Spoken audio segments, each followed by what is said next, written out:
അസ്സലാമു അലൈക്കും. ഇന്ന് ജൂൺ 19 ദേശീയ വായനാ ദിനാണ്. ഗ്രന്ഥശാല പ്രസ്ഥാനങ്ങളുടെ സ്ഥാപകനായ പി.എൻ. പണിക്കരുടെ ചരമദിനാണ് വായനാ ദിനായിട്ട് ആചരിക്കുന്നത്.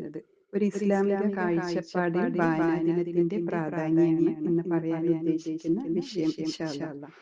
ഇസ്ലാമിക കാഴ്ചപ്പാടില് വിശുദ്ധ ഖുർആൻ എന്നുള്ള വാക്കിന്റെ അർത്ഥവും ആദ്യമായി അവതരിച്ച വേദവചനവും അള്ളാഹുവിൽ നിന്ന് അവതരിച്ച വചനവും നമ്മൾ ശ്രദ്ധിക്കുകയാണെങ്കിൽ പ്രത്യേകിച്ച് വായനാ ദിനത്തിന്റെ ഒരു പ്രാധാന്യം പറയേണ്ട ആവശ്യം തന്നെ ഇല്ല. കാരണം എല്ലാ ദിവസവും വായിച്ചു കൊണ്ടിരിക്കേണ്ട ഒരു ഗ്രന്ഥം തന്നെയാണ് നമ്മുടെ കയ്യിലുള്ളത്. എല്ലാ ദിവസവും നമ്മളെ സംബന്ധിച്ചിടത്തോളം വായനാ ദിനം തന്നെയാണ്.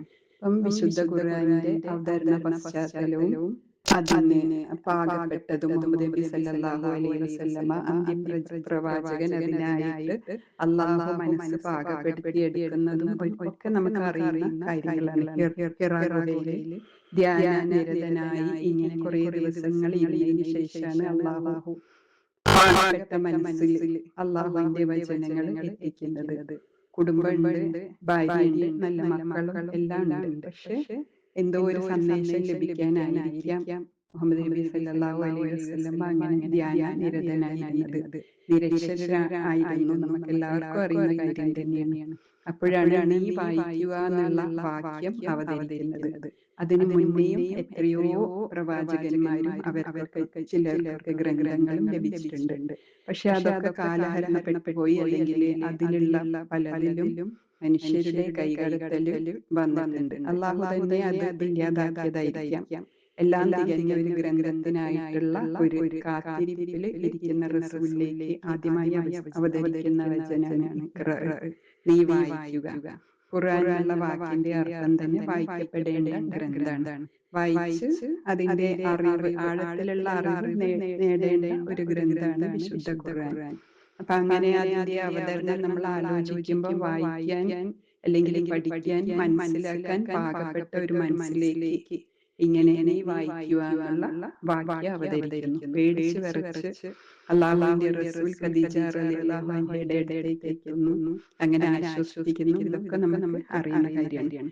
അതിന് ശേഷം അവതരിച്ച പല കാലങ്ങളിലായിട്ട് അവതരിച്ചിട്ടുള്ള വിശുദ്ധ വചനങ്ങൾ, അത് ആഴത്തിൽ നമ്മൾ പഠിക്കേണ്ട ഒരു ബാധ്യതയും നമുക്കുണ്ട്. അതിന്റെ ഉള്ളിൽ ഒരുപാട് പ്രപഞ്ച രഹസ്യങ്ങളുണ്ട്. അതിന്റെ ഉള്ളിൽ നമുക്കറിയാത്ത കുറേ നടക്കാൻ പോകുന്ന കാര്യങ്ങൾ, അതൊക്കെ ഒരുപാട് ഇനിയും അതിന്റെ ഉള്ളിലുണ്ട്.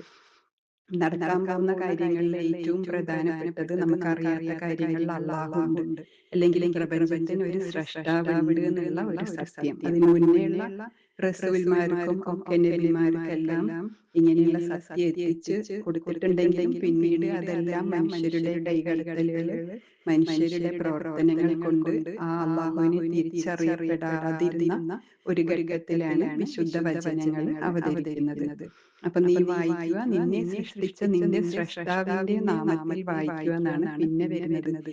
ഇഖ്റ എന്ന് പറഞ്ഞതിന് ശേഷം ഇഖ്റ ബിസ്മി റബ്ബിക്കല്ലദീ ഖലഖ്, നിന്നെ സൃഷ്ടിച്ച നിന്റെ നാഥന്റെ നാമത്തിൽ വായിക്കുക. അപ്പൊ എന്തെങ്കിലും വായിക്കുകയല്ല, ആദ്യം തന്നെ സൃഷ്ടാവിനെ കുറിച്ച് ഓർമ്മിക്കണം. സൃഷ്ടാവിന്റെ നാമത്തിൽ വായിക്കാനാണ് ആവശ്യപ്പെടുന്നത്.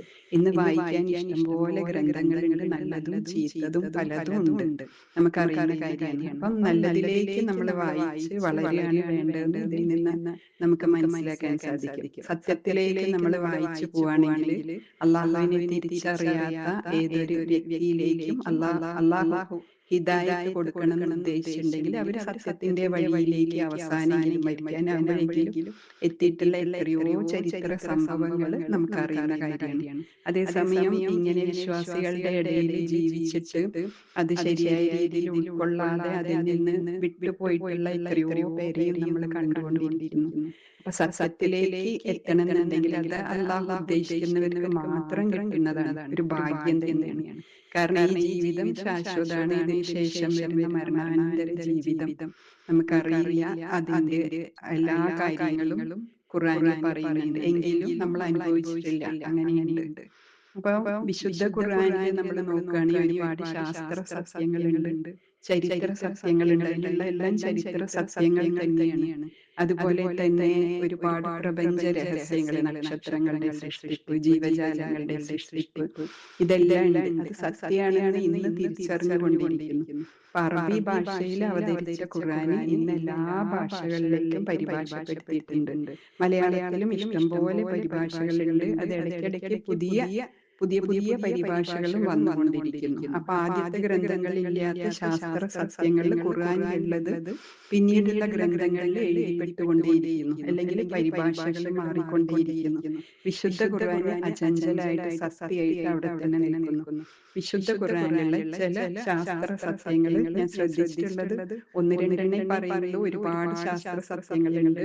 രാവും പകലും ഉണ്ടാവുന്നതിനെ കുറിച്ച് അതില് അന്നബ സൂറത്ത്, ഒരുപാട് സൂറത്തുകൾ നിങ്ങൾ അതിനെ കുറിച്ച് ചിന്തിക്കുന്നില്ല. അപ്പൊ ചിന്തിക്കണം നമ്മള്, അല്ലെ? ചിന്തിക്കണമെങ്കിൽ നമ്മൾ വായിക്കണം. അതിനെ കുറിച്ച് കൂടുതൽ ഗ്രന്ഥങ്ങൾ, മനുഷ്യർ കണ്ടുപിടിച്ചിട്ടുള്ള ഗ്രന്ഥങ്ങൾ, ശാസ്ത്ര സത്യങ്ങൾ, അതൊക്കെ നമ്മൾ വായിച്ചുകൊണ്ടേയിരിക്കണം എന്ന് നമുക്ക് അതിൽ നിന്ന് മനസ്സിലാക്കാൻ സാധിക്കും. അപ്പൊ അന്നബ സൂറത്തില് പറയുന്നുണ്ട് ഇങ്ങനെ: ഒരു ഇണകളായി സൃഷ്ടിച്ചത്, ഭൂമി ഒരു വിരിപ്പാക്കി, മലകളെ ആണികളാക്കി, രാത്രി നിങ്ങൾക്കൊരു വസ്ത്രമാക്കി, പകലിനെ ജീവിത വിഭവങ്ങൾ തേടാനുള്ള ഇതാക്കി. പിന്നെ അങ്ങനെയുള്ള കാര്യങ്ങളൊക്കെ പറയുന്നു. അപ്പം മലകളെ ആണികളാക്കിയാൽ ഒരുപാട് ശാസ്ത്ര സത്യമുണ്ട്. അതിനേക്കാളും അത്ഭുതപ്പെടുത്തിയ ഈ അടുത്ത് ഞാൻ മനസ്സിലാക്കിയ ഒരു ശാസ്ത്ര സത്യം എന്താണെന്ന് വെച്ചാല്, ഈച്ചകളെ നമുക്ക് സൃഷ്ടിക്കാൻ കഴിയില്ല. ഇങ്ങനെ വിശ്വസിക്കാത്തവരോട് ചോദിക്കുന്നതാണ്, ഒരു ഈച്ചയെ സൃഷ്ടിക്കാൻ കഴിയും.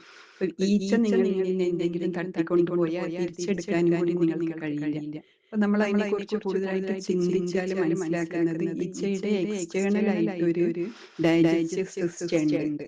എക്സ്ട്രാ ഓറൽ ഡൈജഷൻ എന്നാണ് അതിന് പറയാ. നമ്മൾ ഈച്ചയുടെ മേലെ എന്തെങ്കിലും ഒരു വസ്തു ഉണ്ടെങ്കിൽ അത് ദഹിച്ചിട്ടുണ്ടാവും. ഈച്ചക്ക് അങ്ങനെ ദഹിക്കാനുള്ള കഴിവുണ്ട്. കുറച്ച് ദഹിച്ചിട്ടുണ്ടാവും. അപ്പൊ നമ്മൾ തിരിച്ചെടുക്കുമ്പോൾ ആദ്യം വീണ സാധനമായിരിക്കില്ല നമുക്ക് തിരിച്ചു കിട്ടുന്ന, അതിന് പകുതി ഡൈജഷൻ കഴിഞ്ഞിട്ടുണ്ടാവും. ഇത് വലിയൊരു ശാസ്ത്ര സത്യമാണ്. അതുപോലെ തന്നെ അത്തക്വീർ സൂറത്തിൽ ഒരുപാട് നമുക്ക് മനസ്സിലാക്കാൻ പറ്റാത്ത ഒരുപാട് കാര്യങ്ങളുണ്ട്. ഇപ്പൊ ഖുർആന്റെ ആഴത്തിലുള്ള അർത്ഥം മനസ്സിലാക്കുമ്പോൾ ഒരു ഉദാഹരണമായിട്ട് അത്തക്വീറിൽ 15, 16 ആയത്തുകൾ, അത് പകലിന് അതില് വരുന്നത് എന്താണെന്ന് വെച്ചാല്, പിൻവാങ്ങിക്കൊണ്ടിരിക്കുന്നവയെ കുറിച്ച് ഞാൻ സത്യം ചെയ്ത് പറയേണ്ടതില്ല, സഞ്ചരിച്ചു മറിഞ്ഞു പോകുന്നവയെ കൊണ്ട്. നമ്മൾ അന്താളിച്ചു നിൽക്കുന്നത് എന്താ അല്ലാഹു ഉദ്ദേശിക്കുന്നത്? അത് ഇങ്ങനെയുള്ള നക്ഷത്രങ്ങളെ കുറിച്ച് പഠിച്ചവരോട് ചോദിച്ചിട്ടുണ്ടെങ്കിൽ, വിശുദ്ധ ഖുർആനിൽ വിശ്വസിക്കാത്തവരെ കുറിച്ച് ചോദിച്ചിട്ടുണ്ടെങ്കിൽ അവർക്കും അതിനെ കുറിച്ച് പറയാനുണ്ടാവും ചിലതെങ്കിലും. അപ്പൊ അങ്ങനെ നക്ഷത്രങ്ങളെ കുറിച്ചാണ് അവിടെ ഉദ്ദേശിക്കുന്നത്. സഞ്ചരിച്ചു മറിഞ്ഞു പോകുക എന്ന് പറഞ്ഞാൽ സഞ്ചരിച്ച് നക്ഷത്രങ്ങളൊക്കെ സഞ്ചരിക്കുന്നുണ്ട്, പിന്നീട് അത് മറിഞ്ഞു പോകുന്നു, അതില്ലാതായി പോകുന്നു, അല്ലെങ്കിൽ ബ്ലാക്ക് ഹോൾസ് ആയിട്ട് നമ്മൾ കാണാൻ പറ്റാത്ത രീതിയിലേക്ക് മാറുന്നു. ബ്ലാക്ക് ഹോൾസിന്റെ ഒക്കെ പിന്നെ പഠിക്കുകയാണെങ്കിൽ വലിയൊരു സംഭവങ്ങളാണ്. അപ്പൊ ഓരോന്നിനെ കുറിച്ചും വിശുദ്ധ ഖുർആനിലെ മുഴുവനും ദൃഷ്ടാന്തങ്ങളാണ്, ആയത്തുകളുണ്ട്. അപ്പൊ അതിനെ കുറിച്ച് നമ്മൾ പഠിച്ചുകൊണ്ടിരിക്കുക, വായിച്ചുകൊണ്ടിരിക്കുക, വായിച്ച് തിരിച്ചറിവായി മാറിക്കൊണ്ടിരിക്കുക. പിന്നെ പ്രപഞ്ചം എന്ന് പറയുന്നത് ഇത് അള്ളാഹുവിന്റെ ഒരു പുസ്തകം തന്നെയാണ്. ആ പുസ്തകവും വായിച്ചുകൊണ്ടിരിക്കുക. പ്രപഞ്ചത്തിലെ സൂര്യൻ ഉണ്ടാവുന്ന നക്ഷത്രങ്ങൾ, ചന്ദ്രൻ, ഇതൊക്കെ മറിഞ്ഞു പോകുന്നതും ഇങ്ങനെയുള്ള കാര്യങ്ങളൊക്കെ നമ്മള് പ്രപഞ്ചത്തില് ഒരുപാട് ആയാത്തുകളുണ്ട്. അതുപോലെ നമ്മുടെ ശരീരത്തിന്റെ ഉള്ളില് നമ്മൾ ചിന്തിക്കുമ്പോൾ അതിലൊരുപാട് കാര്യങ്ങളുണ്ട്. അപ്പം ഇസ്ലാമില് വായനയുടെ പ്രാധാന്യം എല്ലാ ദിവസവും വായിച്ചുകൊണ്ടിരിക്കണം. ചെറിയ വായനയല്ല, ആഴത്തിലുള്ള വായനയും വിശുദ്ധ ഖുർആൻ മനസ്സിലാക്കാനുള്ള ഒരു വായനയായിരിക്കണം നമുക്ക് ഉണ്ടായിരിക്കേണ്ടത്. അത് വായിക്കണമെങ്കിൽ വേറെ കുറെ കാര്യങ്ങൾ വായിക്കണം. അല്ലെങ്കിൽ എപ്പോഴും നല്ലതിനെ കുറിച്ച് ചിന്തിക്കുക, പ്രപഞ്ച സൃഷ്ടാവിന്റെ നാമത്തിൽ വായിക്കുക, നമ്മൾ സത്യത്തിലേക്ക്, അല്ലെങ്കിൽ മരണാനന്തരം സ്വർഗം നമുക്ക് കിട്ടിയേക്കാം. അസ്സലാമു അലൈക്കും.